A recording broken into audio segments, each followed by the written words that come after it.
नमस्कार, जय हिंद। मैं हूं आपका दोस्त प्रवीण सर। आप सभी लोगों का स्वागत करता हूं करंट अफेयर्स की क्लास में। दोस्तों, हम लोग लगातार समसामयिकी की घटनाओं को कर रहे हैं। बिल्कुल इसी तरह से हमें क्या करना है, लगातार समसामयिकी की घटनाओं को करते रहना है, ताकि जब एग्जाम में हम बैठे तो एग्जाम में हमारे एक भी प्रश्न करंट अफेयर से गलत ना हो।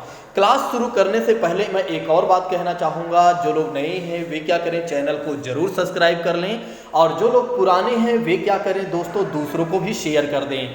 अच्छा, कल हमने आपको करंट अफेयर से जो पढ़ाया था दोस्तों, उसमें हमने आपको लास्ट में एक प्रश्न पूछा था और उस प्रश्न का जवाब हमने आपसे मांगा था कि आप लोग कमेंट बॉक्स में जरूर दीजिएगा। लेकिन आप लोगों ने क्या किया, उस प्रश्न का जवाब नहीं दिया था, जो कि गलत बातें हैं। जब भी आपसे कोई प्रश्न पूछा जाए उसका जवाब देने का प्रयास आप जरूर किया करें। चलिए आइए बात कर लेते हैं कि कल हमने कौन सा प्रश्न पूछा था और उसके जवाब के बारे में भी आइए जान लेते हैं। दोस्तों, कल का जो प्रश्न था, हमने आपसे पूछा था कि भारतीय संविधान के अनुसार देश का प्रथम नागरिक कौन होता है। भारतीय संविधान के अनुसार देश का प्रथम नागरिक कौन होता है।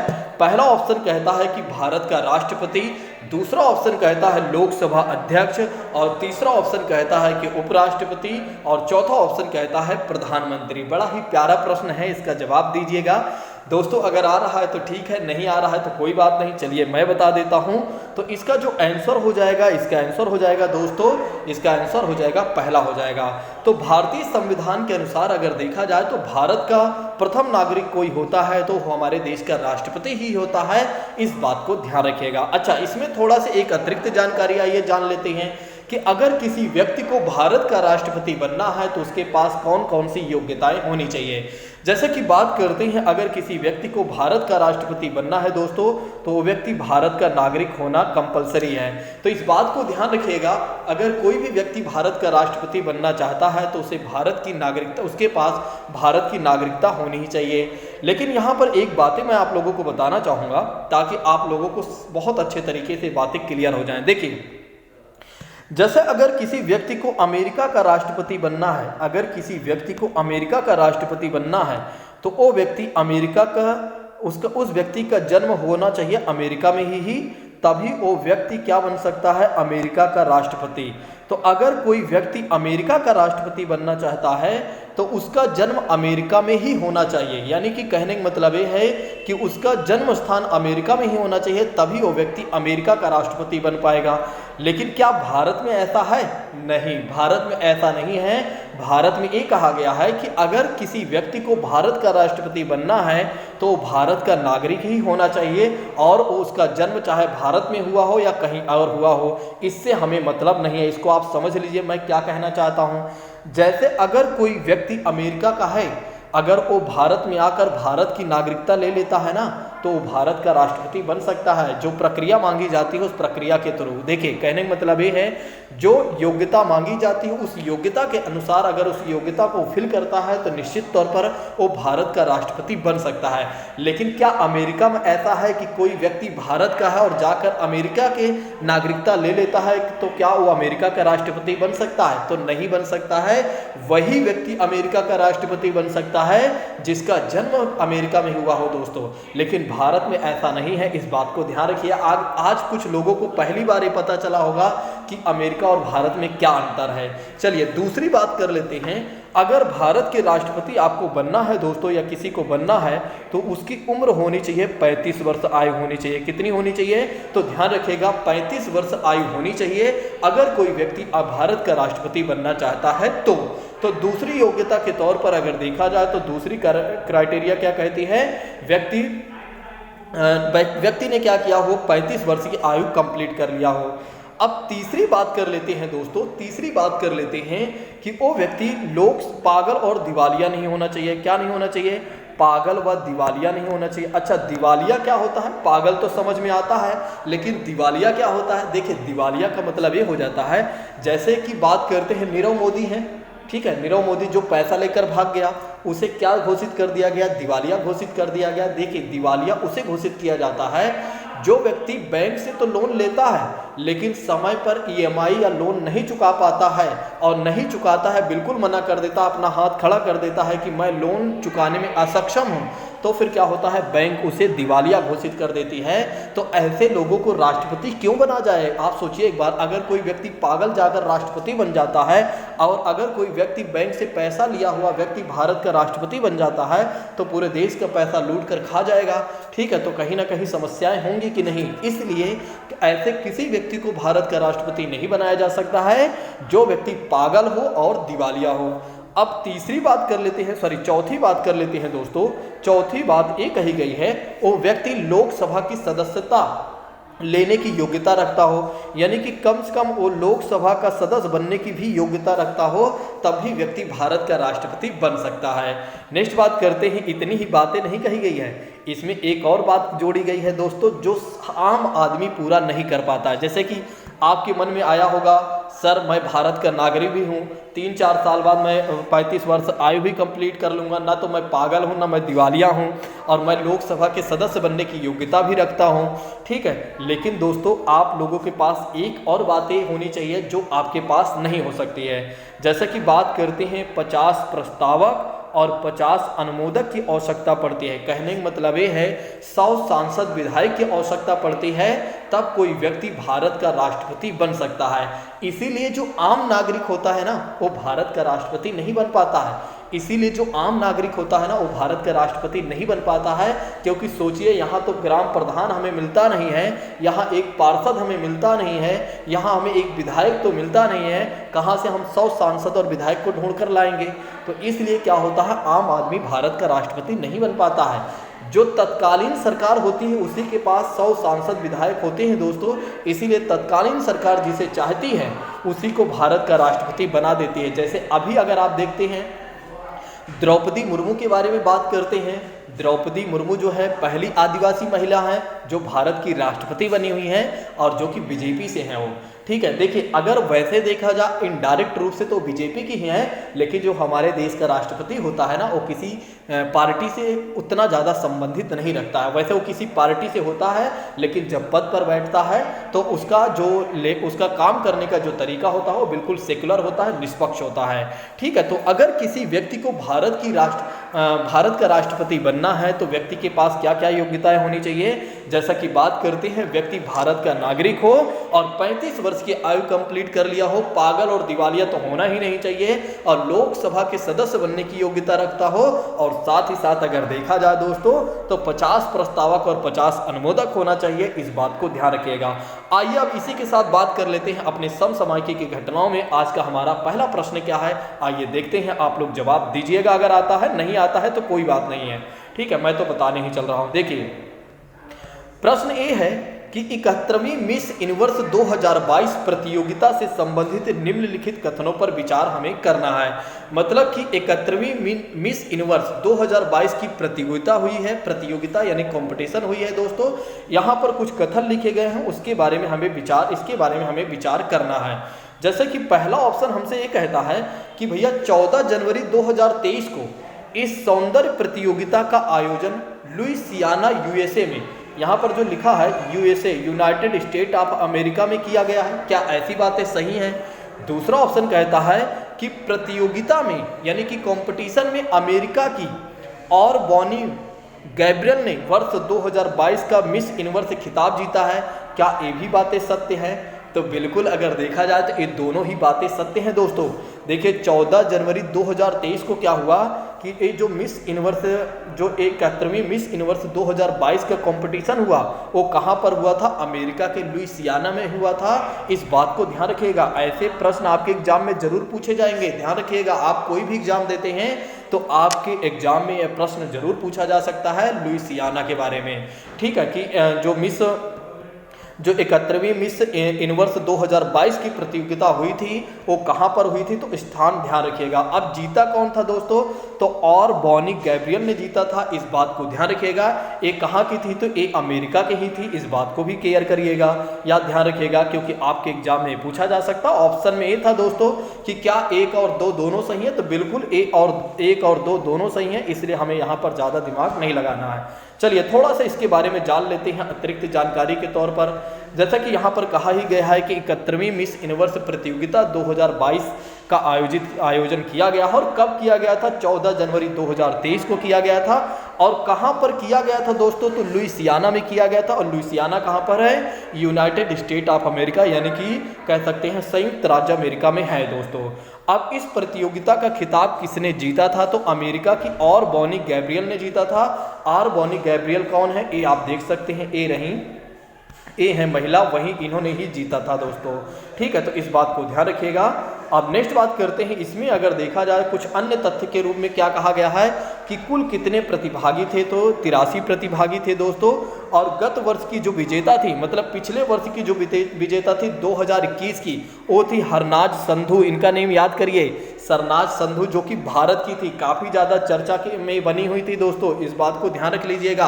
अगर आपसे पूछा जाता है 2021 की मिस यूनिवर्स कौन है, तो भारत की हरनाज संधू हैं। और 2022 के नेम अगर पूछा जाता है, तो 2022 में अगर पूछा जाता है तो आप इनका नेम ध्यान रख लीजिएगा।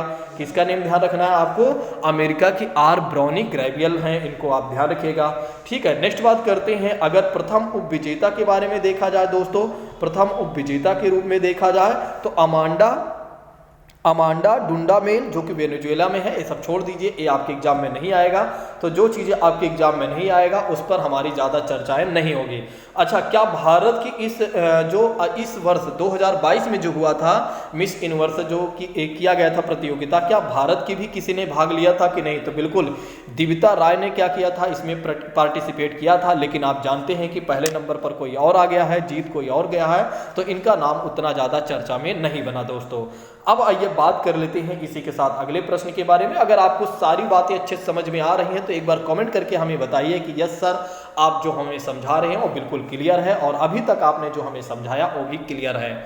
चलिए, यदि आप नए हैं तो चैनल को आप सब्सक्राइब कर लें, यदि आप पुराने हैं तो दूसरों को शेयर कर दीजिएगा बाद में। चलिए, प्रश्न ये है दोस्तों कि 20 दिसंबर 2022 को, प्रश्न क्या है, 20 दिसंबर 2022 को जारी राज्यों और जिलों के लिए सामाजिक प्रगति सूचकांक, ध्यान रखिएगा, ये आपके एग्जाम में पूछा जाएगा। सामाजिक प्रगति सूचकांक 2022 जारी किया गया। इससे संबंधित निम्न कथनों पर विचार कीजिए। फिर से एक बार मैं बता देता हूं, ध्यान रखिएगा। 20 दिसंबर 2022 को क्या किया गया? राज्यों और जिलों के लिए, किसके लिए? स्टेट और डिस्ट्रिक्ट के लिए अगर देखा जाए तो सामाजिक प्रगति सूचकांक से एक प्रश्न पूछा जाता है, इसको लिख लीजिएगा। सामाजिक प्रगति सूचकांक 2022 जारी किया गया। यह किससे संबंधित है, यानी कि यहाँ पर जो विचार, इन कथनों में से आप हमें विचार करना है। तो आइए देख लेते हैं। पहला ऑप्शन क्या कहता है दोस्तों? यह सूचकांक नीति आयोग द्वारा जारी किया गया है। क्या ऐसी बातें हैं? दूसरा ऑप्शन कहता है दोस्तों कि इससे अति उच्च सामाजिक श्रेणी में अगर देखा जाए, अति उच्च सामाजिक श्रेणी में क्या पुडुचेरी को शीर्ष स्थान प्राप्त हुआ है? और तीसरा ऑप्शन दोस्तों हमसे ये कहता है कि उच्च सामाजिक प्रगति श्रेणी में जम्मू और कश्मीर को शीर्ष स्थान में रखा गया है। ठीक है, और इसमें ऑप्शन में ये कहा जा रहा है कि क्या उपर्युक्त कथन में केवल एक सही है, केवल बी सही है, ठीक है, और केवल 2 और 3 सही हैं, या कह सकते हैं केवल 2 सही है। जवाब देना चाहें तो दे सकते हैं, नहीं तो कोई इशू नहीं है। चलिए मैं बता देता हूं, इसका आंसर हो जाएगा दोस्तों, इसका आंसर हो जाएगा बी सही हो जाएगा। और बी में क्या कहा गया है? बी में क्या कहा गया है कि 2 और 3 सही हैं। बी में क्या कहा गया है? 2 और 3 सही है। इस बात को ध्यान रखिएगा। सॉरी, इसमें यार थोड़ा से हमें एक चीज़ देखना पड़ेगा। दरअसल क्या है, थोड़ा से एक चीज़ देखिए। हाँ, चलिए मैं आपको यहाँ समझा देता हूँ। पहले तो यहाँ आप देख लीजिए। देखिए, इसमें क्या है, 2 बातें हैं। एक तो अगर हमसे ये पूछा जाता है उच्च सामाजिक प्रगति श्रेणी में कौन आता है, तो जम्मू कश्मीर आता है। ये बिल्कुल सही है, इसको आप ध्यान रखिएगा। ठीक है, क्योंकि यहाँ पर क्या कहा गया है? 2 और 3 कहा गया है। फिर 2 वाली की बात क्या है? सॉरी, 1 मिनट दोस्तों, इसको ध्यान रखिएगा। फिर से देखिए, 2 और 3 में क्या कहा गया है, जो बिल्कुल सही है। देखिए, अगर हमसे पूछा जाता है अति उच्च सामाजिक श्रेणी में कौन सा राज्य आता है, तो पुडुचेरी का नाम ध्यान रखिएगा। और उच्च सामाजिक प्रगति की श्रेणी में आता है तो जम्मू एंड कश्मीर को ध्यान रखिएगा, भूलिएगा नहीं। तो दोनों बातें आप ध्यान रखिएगा, पुडुचेरी का नाम भी ध्यान रखिएगा और दूसरे नंबर पर कश्मीर को ध्यान रखिएगा, जम्मू एंड कश्मीर को ध्यान रखिएगा, भूलिएगा नहीं। चलिए अब आइए बात कर लेते हैं इसके अतिरिक्त बारे में, अतिरिक्त जानकारी के तौर पर। देखिए यहाँ पर पहला ऑप्शन गलत है। यहाँ पर अगर आप देखते हैं नीति आयोग द्वारा जारी नहीं किया जाता है, ये बातें भी ध्यान रखिएगा, यह नीति आयोग द्वारा जारी नहीं किया जाता। कौन सा सूचकांक है? सामाजिक प्रगति सूचकांक है, सामाजिक प्रगति सूचकांक है। ठीक है, ये कौन सा सूचकांक है जिसको नीति आयोग जारी नहीं करता है? ठीक है, तो सामाजिक प्रगति सूचकांक। और 2022 में अगर देखा जाए तो पहला राज्य कौन सा आ जाता है? पुडुचेरी। और दूसरे राज्य में अगर देखा जाए तो कौन सा आ जाता है? जम्मू एंड कश्मीर आ जाता है। ठीक है, अगर अति उच्च सामाजिक श्रेणी पूछा जाता है तो पुडुचेरी आपको बताना है या पांडिचेरी बताना है, और उच्च सामाजिक प्रगति की श्रेणी में पूछा जाता है तो जम्मू और कश्मीर को आपको बताना है। इस बात को ध्यान रखिएगा। आइए बात कर लेते हैं इसके बारे में थोड़ा सा अतिरिक्त जानकारी के तौर पर। जैसे कि बात करते हैं राज्यों और जिलों के लिए सामाजिक प्रगति सूचकांक SPI जारी किया जाता है, और इस बार कब जारी किया गया? तो 20 दिसंबर 2022 को जारी किया गया। और किसके द्वारा जारी किया गया था? तो प्रधानमंत्री के आर्थिक सलाहकार परिषद EAC-PM द्वारा जारी किया गया। तो institute for competitiveness and social programmes imperative के सहयोग से इसे जारी किया गया है, इस बात को भी ध्यान रखिएगा। अच्छा, ये है क्या? एक बार ये भी समझ लेते हैं। तो यह एक विस्तृत साधन है जो राष्ट्रीय और उपराष्ट्रीय स्तरों पर किसी देश की सामाजिक प्रगति के समग्र मापदंड के रूप में काम कर सकता है या काम कर रहा है। ठीक है, तो आपको इतनी बातें नहीं ध्यान रखना है, बस 3 बातें ध्यान रखना है कि पहले नंबर पर कौन आता है और दूसरे नंबर पर कौन आता है, और तीसरी बात आपको ये ध्यान रखना है किसके द्वारा जारी किया जाता है। तो आर्थिक सलाहकार परिषद, प्रधानमंत्री की आर्थिक सलाहकार परिषद द्वारा जारी किया जाता है। और किसके सहयोग से इसे जारी किया जाता है? तो institute for competitiveness and social progress imperative के सहयोग से इसे जारी किया जाता है।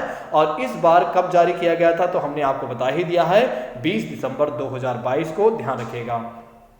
पहले श्रेणी में हमने आपको बता ही दिया है कि अति उच्च सामाजिक प्रगति वाली श्रेणी में देखा जाए तो पुडुचेरी पहले नंबर पर आ जाता है, फिर लक्षद्वीप आ जाता है, फिर गोवा, फिर सिक्किम आ जाता है। और उच्च सामाजिक में अगर देखा जाए तो उच्च सामाजिक में कौन है? उच्च सामाजिक में देखा जाए तो जम्मू कश्मीर है। नेक्स्ट बात करते हैं इस सूचकांक के बारे में। अगर देखा जाए दोस्तों तो 3 महत्वपूर्ण आयामों, बुनियादी मानव आवश्यकताओं, कल्याण की नींव और अवसरों में 12 घटकों के आधार पर राज्यों और जिलों का आकलन करता है।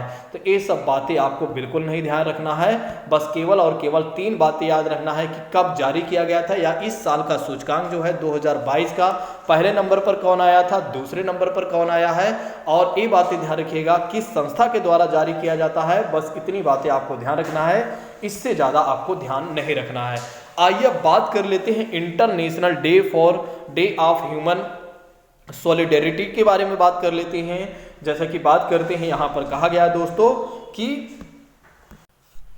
तो आइए बात कर लेते हैं अंतर्राष्ट्रीय मानव एकता दिवस के बारे में। ठीक है, तो international day of human solidarity के बारे में बात करते हैं दोस्तों। जैसा कि हमने आपको बताया कि अंतर्राष्ट्रीय मानव एकता दिवस कब मनाया जाता है। प्रश्न क्या है दोस्तों? प्रश्न क्या है कि अंतर्राष्ट्रीय मानव एकता दिवस कब मनाया जाता है? तो 22 दिसंबर, और दूसरा ऑप्शन कहता है 23 दिसंबर, और दूसरा ऑप्शन कहता है 23 दिसंबर, तीसरा ऑप्शन कहता है 20 दिसंबर, और चौथा ऑप्शन कहता है दोस्तों 15 दिसंबर। बड़ा ही अच्छा प्रश्न है, जवाब दीजिएगा अगर आ रहा है तो। देखिए, अंतर्राष्ट्रीय मानव एकता दिवस कब मनाया जाता है? तो जल्दी से, आप जानते हैं कि दिवस से हर बार एक प्रश्न पूछा जाता है, इसलिए आपको हर एक दिवस के बारे में पता होना चाहिए। तो अंतर्राष्ट्रीय मानव एकता दिवस कब मनाया जाता है दोस्तों? जैसा कि बात करते हैं, अंतर्राष्ट्रीय मानव एकता दिवस मनाया जाता है दोस्तों 22 दिसंबर को मनाया जाता है। और इसकी शुरुआत कब की गई थी? 2005 से शुरुआत की गई थी। और किसके द्वारा किया गया था? तो संयुक्त राष्ट्र महासभा के द्वारा इस दिवस की शुरुआत की गई थी या किया गया था। अब संयुक्त राष्ट्र महासभा क्या है? देखिए, संयुक्त राष्ट्र महासभा जो है वो है दोस्तों यूएनओ के बारे में आपने सुना है कि नहीं? आपने यूएनओ के बारे में सुना है कि नहीं? यूनाइटेड नेशन ऑर्गेनाइजेशन, जो संयुक्त राष्ट्र संघ है दोस्तों, जो संयुक्त राष्ट्र संघ है उसी की एक संस्था है या उसी की एक बॉडी है संयुक्त राष्ट्र महासभा। ठीक है, यूनाइटेड नेशन असेंबली की बात करते हैं, उसके द्वारा इसको मतलब एक तरीके से शुरुआत किया गया था। इसकी शुरुआत किया गया था 22 दिसंबर को मनाया जाता है। क्या मनाया जाता है दोस्तों? तो अंतर्राष्ट्रीय मानव एकता दिवस मनाया जाता है। अगर आपके एग्जाम में प्रश्न पूछा जाता है कि अंतर्राष्ट्रीय मानव एकता दिवस कब मनाया जाता है, तो आप बता दीजिएगा 22 दिसंबर को मनाया जाता है। अगर आपसे ये पूछ लिया जाता है कि किस संस्था के द्वारा इसकी शुरुआत की गई थी, तो संयुक्त राष्ट्र महासभा द्वारा, नेशनल असेंबली के द्वारा। और कब इसकी शुरुआत की गई थी दोस्तों, तो 2005 में की गई थी। इस बात को ध्यान रखिएगा, भूलिएगा नहीं। चलिए अब आइए बात कर लेते हैं एटॉमिक एनर्जी रेगुलेटरी बोर्ड के बारे में, AERB के बारे में आइए समझ लेते हैं। ठीक है, AERB के बारे में समझ लेते हैं, जो कि गवर्नमेंट ऑफ इंडिया की एक संस्था है दोस्तों। आइए समझते हैं क्या कहा जा रहा है इसमें। देखिए, इसमें कहा जा रहा है दोस्तों, दिसंबर 2022 में केंद्र सरकार ने किसे परमाणु ऊर्जा नियामक परिषद का नया अध्यक्ष चुना है। बड़ा ही प्यारा प्रश्न है, जिसका हाल ही में कोई एग्जाम हो याद कर ले। दिसंबर 2022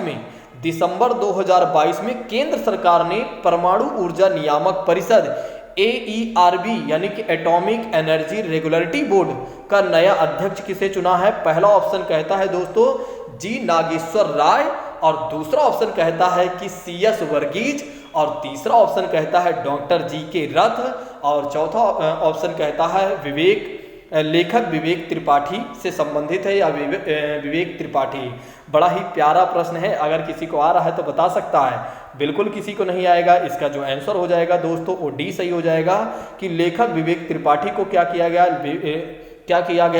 कि AERB का नया अध्यक्ष चुना गया है। किसे चुना गया है? लेखक विवेक त्रिपाठी को क्या किया गया है, नया अध्यक्ष चुना गया है। इस बात को ध्यान रखिएगा। चलिए अब आइए बात कर लेते हैं अगले प्रश्न के बारे में। अगला प्रश्न क्या कहता है, जवाब दीजिएगा। प्रश्न ये है दोस्तों कि दिल्ली अंतर्राष्ट्रीय कला महोत्सव 2022 से संबंधित निम्नलिखित कथनों पर विचार कीजिए। दिल्ली अंतर्राष्ट्रीय कला महोत्सव 2022 से संबंधित निम्नलिखित कथनों पर विचार कीजिए। यहाँ पर पहला ऑप्शन हमसे ये कहता है कि यह महोत्सव 16 दिसंबर से 30 दिसंबर 2022 के मध्य कर्तव्य पथ नई दिल्ली में आयोजन किया जा रहा है। और दूसरा ऑप्शन कहता है कि इसका आयोजन सांस्कृतिक मंत्रालय द्वारा किया जा रहा है। और चौथा ऑप्शन कहता है कि इनमें से कोई नहीं, मतलब कि इसमें से तीसरा ऑप्शन कहता है केवल एक सही है, चौथा ऑप्शन कहता है उपरोक्त सभी दोस्तों। तो ऐसे में अगर देखा जाए तो इसका ऑप्शन जो सही हो जाएगा उपरोक्त सभी हो जाएगा। कल से थोड़ा सा मैं ऑप्शन को और भी सही से करवा दूंगा। दरअसल क्या है कि ऑप्शन इसके सही क्लियरली नहीं हो पा रहे हैं। कल के आप देखेंगे, कल की क्लास में आपको थोड़ा सा ऑप्शन और अच्छे से दिखने लगेंगे। दरअसल ये ऑप्शन समझ में नहीं आते। आइए समझ लेते हैं इसके बारे में। देखिए, कहा जा रहा है दिल्ली अंतर्राष्ट्रीय कला महोत्सव 2022 आयोजित किया जा रहा है। और कब आयोजित किया गया दोस्तों? 16 दिसंबर से लेकर 30 दिसंबर 2022 में क्या किया गया? 16 दिसंबर से लेकर 30 दिसंबर तक क्या किया गया? एक मिनट, यहाँ पर थोड़ा सा ऑप्शन मुझे लगता है कि हाँ ठीक है। चलिए, 16 दिसंबर से लेकर 30 दिसंबर 2022 को आयोजित किया गया दिल्ली अंतर्राष्ट्रीय कला महोत्सव 2022 दोस्तों। कहाँ पर आयोजित किया गया? तो दिल्ली के कर्तव्य पथ पर, यानी कि कर्तव्य पथ दिल्ली में आयोजित किया गया। और टैगलाइन क्या थी दोस्तों? ये आपके एग्जाम में पूछा जाता है कि इस वर्ष के टैगलाइन क्या थी दोस्तों? तो where Bharat meets India. Where Bharat meets India किसकी है? तो दिल्ली अंतर्राष्ट्रीय कला महोत्सव 2022 की थीम है। दिल्ली अंतर्राष्ट्रीय कला महोत्सव 2022 की थीम है। इस बात को ध्यान रखिएगा टैगलाइन के बारे में। वेयर भारत मतलब कहाँ है? भारत मीट्स इंडिया, यानी मिलते हैं भारत से।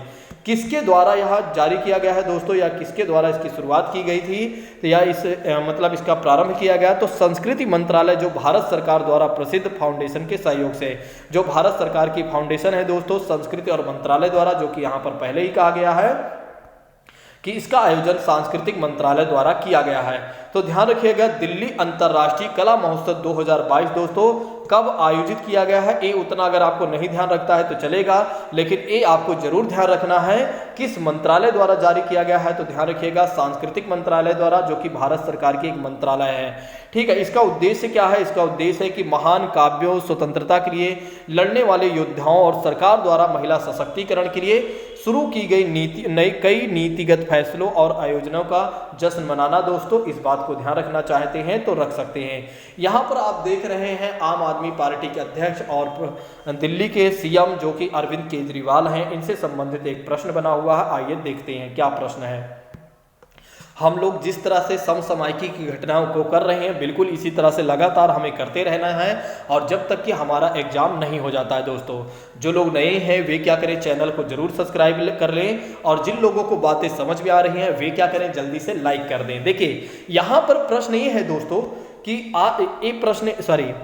नेक्स्ट प्रश्न ये है कि दिसंबर 2022 में कौन सी राजनीतिक पार्टी देश की 9वीं राष्ट्रीय पार्टी बनने की अहर्ताएं पूर्ण की हैं। दिसंबर 2022 में कौन सी राजनीतिक पार्टी देश की 9वीं राष्ट्रीय पार्टी बनने के लिए अहर्ताएं यानी कि योग्यताएं पूर्ण की हैं। पहला ऑप्शन कहता है दोस्तों कि राष्ट्रीय लोकदल, दूसरा ऑप्शन कहता है समाजवादी, और तीसरा ऑप्शन कहता है आम आदमी पार्टी, और चौथा ऑप्शन कहता है तेलुगु देशम पार्टी। भला कौन नहीं जानता, अभी मैंने आपको बताया था कि आम आदमी पार्टी के अध्यक्ष अरविंद केजरीवाल हैं, और दूसरी तौर पर अगर देखा जाए तो वहाँ दिल्ली के सीएम भी हैं दोस्तों। तो आइए समझ लेते हैं दिसंबर 2022 में क्या हुआ। गुजरात और हिमाचल प्रदेश चुनाव के परिणाम आम आदमी पार्टी राष्ट्रीय पार्टी बनने की योग्यताएं पूर्ण कर ली है। दोस्तों दरअसल क्या हुआ ना, गुजरात में भी इसने काफ़ी अच्छी सीटें लाई थी, और साथ ही साथ अगर देखा जाए तो हिमाचल प्रदेश में भी आम आदमी पार्टी ने काफ़ी सीटें लाई थी, और जिसके वजह से अब भारत की राष्ट्रीय पार्टी बन गई है। मतलब कि अब भारत में कहीं पर भी लड़े, जैसे कि आपकी नेशनल पार्टी के तौर पर आप देखते हैं बीजेपी है, कांग्रेस है, उसी तरह से अगर आप देखते हैं तो आम आदमी पार्टी भी अब भारत की राष्ट्रीय पार्टी बन गई है। पहले ये राज्य स्तरीय पार्टी ही थी। आइए समझ लेते हैं इसके बारे में थोड़ा सा। देखिए कहा गया है कि भारत निर्वाचन आयोग द्वारा, मतलब कि भारत निर्वाचन आयोग कहता है कि राष्ट्रीय पार्टी का दर्जा वही प्राप्त कर सकते हैं जो ये 3 शर्तें पूरी करते हैं। मतलब वही पार्टी भारत की राष्ट्रीय पार्टी बन सकती हैं जो ये 3 अहर्ताएं या 3 शर्तों को पूरा करती हैं। देखिए पहली बात क्या कही गई है, उस पार्टी ने कम से कम 4 राज्यों में विगत लोकसभा अथवा विधानसभाओं के चुनाव में कुल वैध मतों को 6% मत हासिल किया हो, वह कम से कम, या कह सकते हैं कम से कम 4 लोकसभा सीटें भी जीती हो दोस्तों।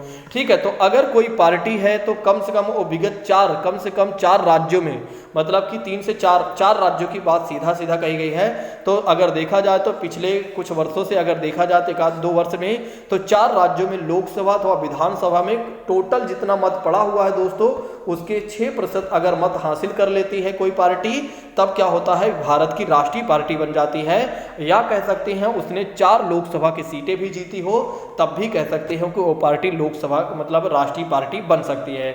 नेक्स्ट बात करते हैं, उस पार्टी ने कम से कम 3 राज्यों में विगत लोकसभा चुनाव या अथवा के तौर पर है, या फिर अगर देखा जाए तो उस पार्टी ने कम से कम 3 राज्यों में विगत लोकसभा चुनाव में लोकसभा की कुल सीटों की कम से कम 2% सीटें जीती हो। जब लोकसभा का चुनाव हो तो 3 राज्यों में कम से कम कह सकते हैं कि 2% भी सीटें हासिल कर लेती हैं, 2% सीटें भी हासिल कर लेती हैं, तब भी वो पार्टी राष्ट्रीय पार्टी बन जाएगी। या कह सकते हैं वह पार्टी देश की कम से कम 4 राज्यों में राज्य स्तरीय दल का दर्जा प्राप्त किया हो, तभी वो पार्टी क्या बन सकती है, भारत की राष्ट्रीय पार्टी बन सकती है। अभी अगर देखा जाए वर्तमान में तो देश की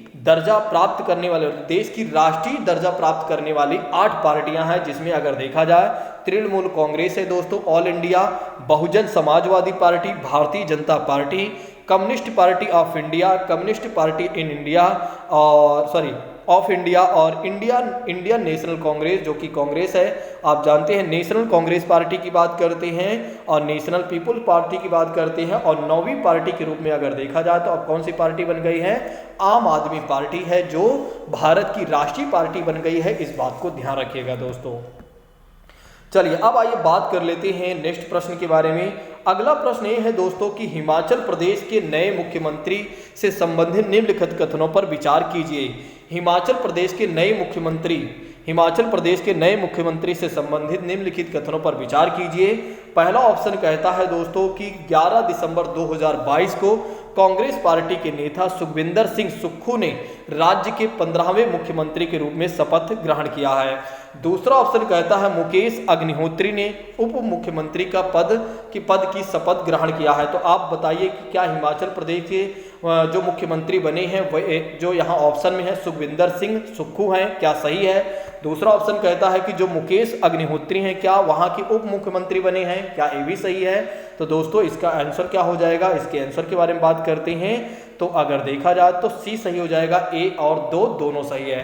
कहने का मतलब ये है दोस्तों, कहने का मतलब ये है कि हिमाचल प्रदेश के जो नए मुख्यमंत्री बने हैं वे कौन है? सुखविंदर सिंह सुक्खू, जो हिमाचल प्रदेश के 15वें मुख्यमंत्री हैं। बिल्कुल सही है, इस बात को ध्यान रखिएगा।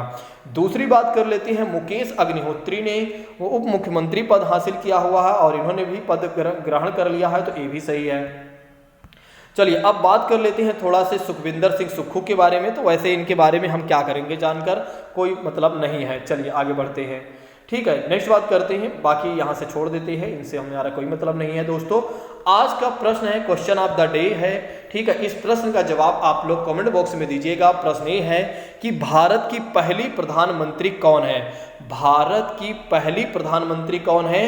पहला ऑप्शन कहता है इंदिरा गांधी, और दूसरा ऑप्शन कहता है सुचेता कृपलानी, और तीसरा ऑप्शन कहता है सरोजिनी नायडू, और चौथा ऑप्शन कहता है दोस्तों अमृता कौर। बड़ा ही अच्छा प्रश्न है, जवाब दीजिएगा। देखिए इस प्रश्न का जवाब मिस मत करिएगा प्लीज। आप लोगों से जो प्रश्न पूछा जा रहा है जवाब देने का प्रयास जरूर कीजिएगा कि भारत की पहली प्रधानमंत्री कौन बनी है, कौन थी दोस्तों। चलिए आज की क्लास को यहीं पर स्थगित करते हैं। यदि आप नए हैं तो चैनल को सब्सक्राइब कर लीजिएगा। अगर आपके कोई सुझाव होते हैं तो एक बार आप हमें कमेंट करके जरूर बताइएगा। Thank you so much. जय हिंद दोस्तों, take care all of you.